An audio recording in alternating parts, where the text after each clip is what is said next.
sa kulay niya, parang dry siya or bulok na siya, no? Pero ganito po talaga yung kulay niya. Usually po, meron tayong mga copper tone. Pakita ko siguro sa inyo para makita nyo. Ito po yung ating copper tone, Sansevieria copper tone na hindi variegated, ano. So nakapagparami na rin po tayo niyan. Tapos yung iba na out na natin, ano. Medyo mapula-pula tong isa na to.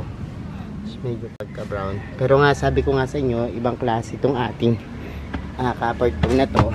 Kasi tingnan nyo, meron siyang guhit na katulad po nung nasa mga snake plants natin. So ito, pagbibiyak niyan, yan, putol lang.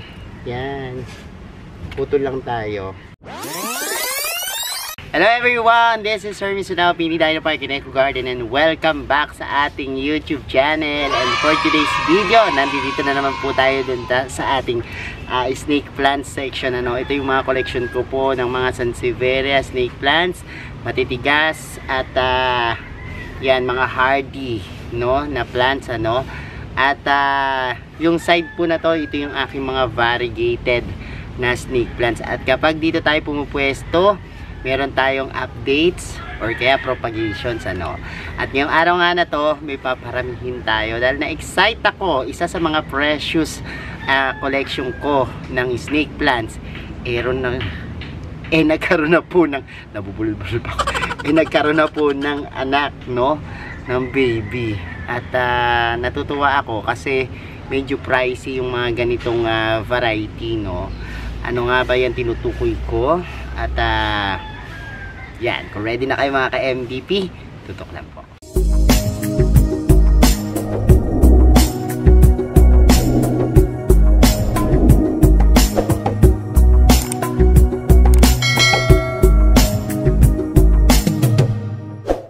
And we're back mga ka-MVP, at ngayon nga po isang kakaibang uri ng snake plants yung ating papadamihin.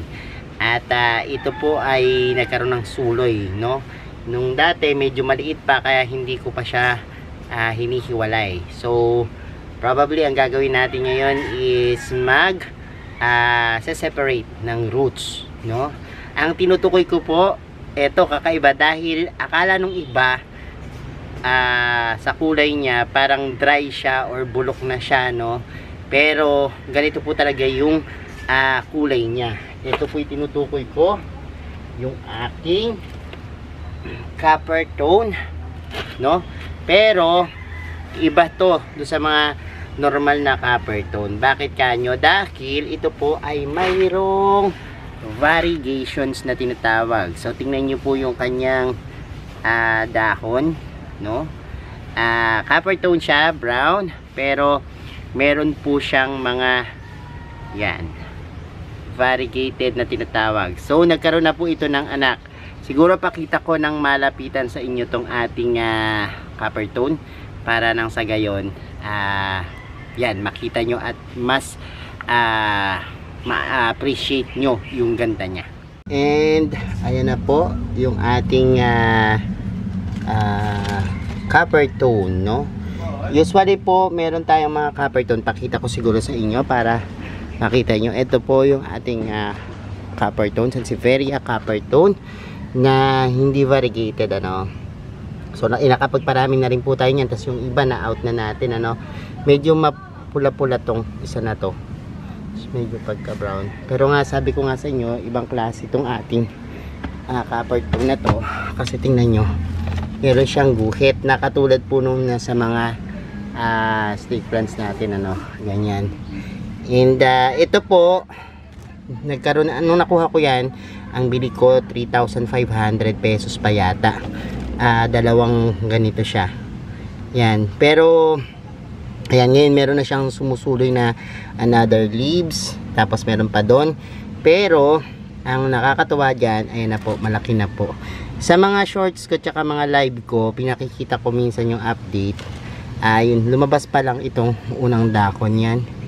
Hindi ko alam kung ito o iyan, no. Pero ayan siya, oh, look, diba may guhit na dilaw, no.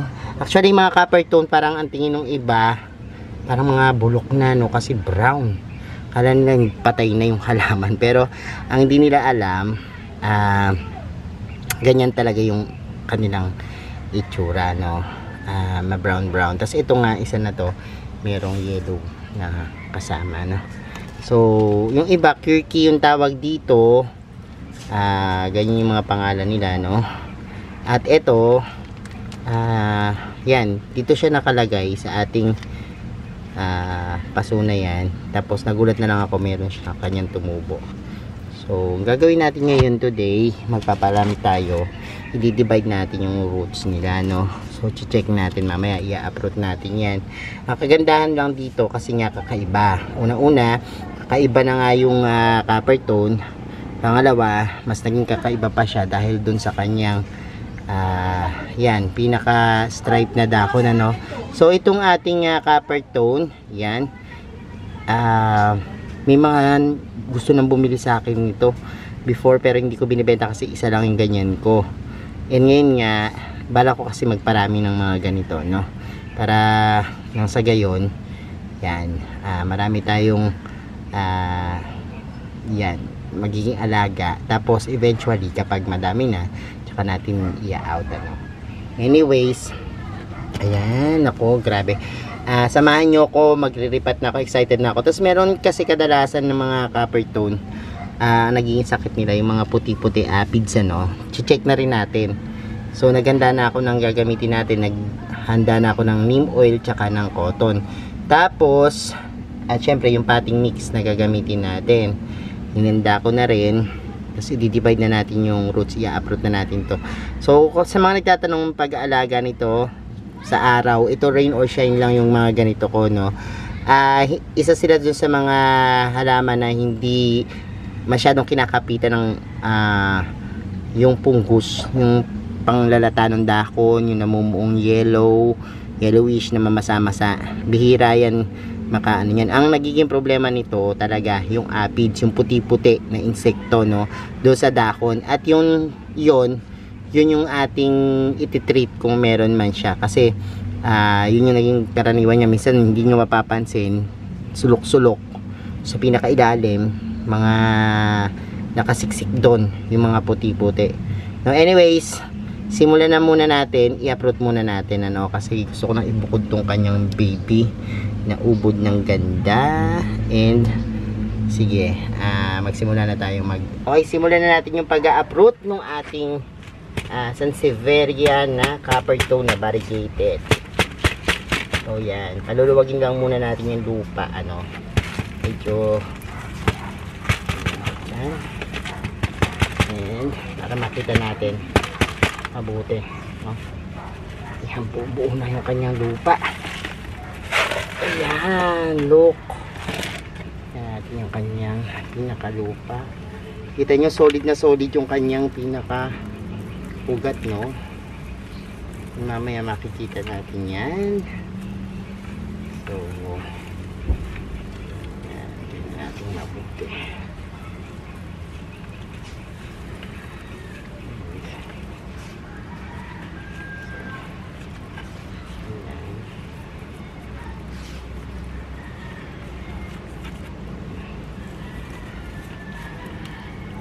So, ang dami niya ng roots. Pwede na tayong magbawas ng roots nito kung gusto natin. Pero, yan. Mabilis. Tapos, bibiyakin lang natin siya. Ayun, no, sumuwi na. Ayan, no. Oh. Kasi yun yung sinasabi ko sa inyo, yung mga puti-puti na yan. Yan yung ititreat natin mamaya.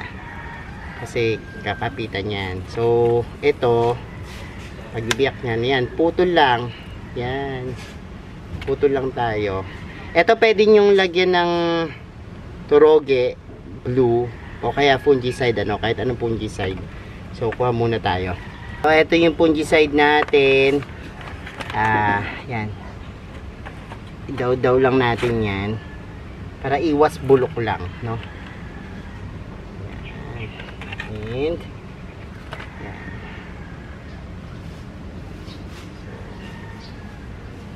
Fungicide.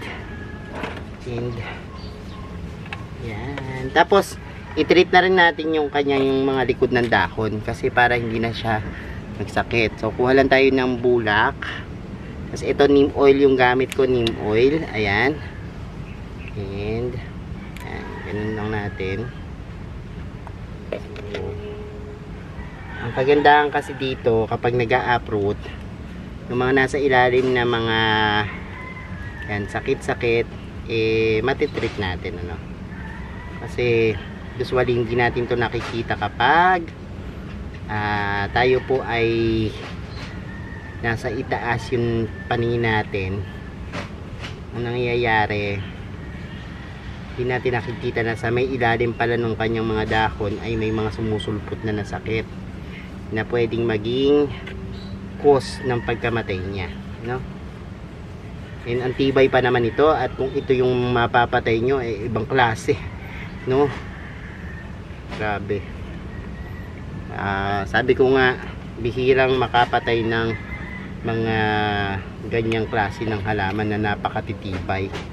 Medyo pricey siya, pero sa totoo lang, hindi ka kakabahan dito. Unlike nung mga swirl, mga malalambot, yan po yung mabilis magkaroon ng infection yung kanyang mga dahon, ano, lalo na pag ulan ng ulan. Yan, talagang medyo delikado yung ating halaman pag ganyan. So para maiwasan lang yan, yan, treat na natin yung ating snake plants. Ang bango ng neem oil. So ito pa. So ito naman, hindi naman siya masyadong affected ng mga iniiwas lang din naman natin kasi baka mamaya yan, lumala kung meron mga ganyang puti-puti. Pero so far hindi naman siya ganun, wala namang malalang parte ng dahon, ano. At sabi ko nga, kapag halimbawang ganyan, ingat-ingat tayo. Yan, minsan nalilibang-libang tayo, hindi natin alam, ay meron na pala itong ganito, meron na pala ganyan. Tapos late na ang lahat, naapektuhan na yung roots niya o kaya yung stem niya ng ayan, ng sakit. So yan, may protection na yung ating snake plants sa mga kung ano-anong mga didikit sa kanya. So yan, and yan, haluin natin tong ating soil mix. So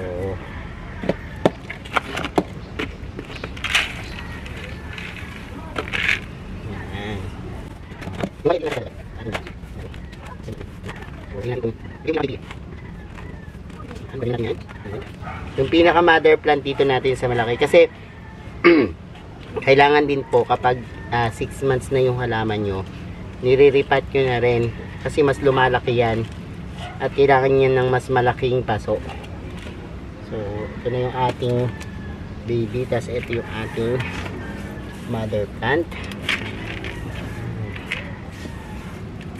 Ilagay na natin yan. Ang daming ugat, nakakatuwa kasi healthy yung ugat niya. And ayan na po, lagyan na natin ng NPK soil mix.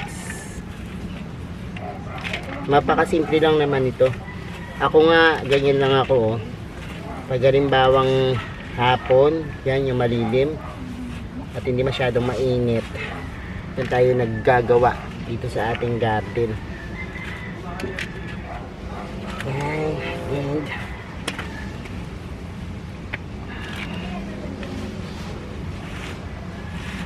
compress natin kasi para hindi umaalog ang ating snake plants. And sana magpatuloy yung pagdami nito, no? Gusto ko maparami talaga siya kasi kakaiba talaga siya. Bihira ako makahanap ng ganito, tsaka ang mahal-mahal pa talaga.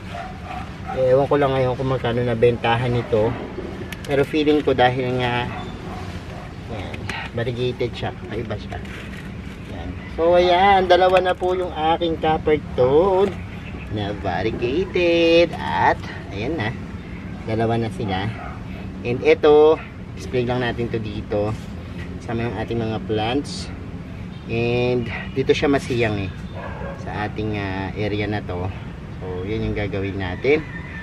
So I hope yan manganak pa itong ating copper tone para mas marami tayong alagang ganito. So ito na, isinama na natin dito sa ating mga koleksyon yung ating yan, variegated na copper tone. And abangan uli natin, baka magkaroon pa yan ng sulay sa mga darating na panahon. So ayan mga ka-MDP, napanood nyo na yung ating video at nakita nyo na yung pagpapadami natin ng ating variegated na copper tone. Yan, and I hope meron din kayo nyan, no? At sana paparami nyo rin sila, no? Thank you ng maraming sa lahat na nagla-like, nag-share at nagko-comment sa ating mga video. Kung bet na bet nyo po yung ganitong usapan tungkol sa snake plants, sa mga halaman, gardening, mag-subscribe na po kayo, no? Huwag nyo pong kalimutang i-hit yung notification bell para laging updated sa aming latest uploads. Pati po sa iba't iba nating social media accounts, sa ating TikTok, Instagram, Facebook pages. Search nyo lang po Hermy Sunaho or Mini Dino Park and Eco Garden. Makikita nyo na yan. Salamat ng maraming mga ka-MDP. And this is Hermy Sunaho. Nagsasabi sa inyo ng happy planting. Till next video. Bye!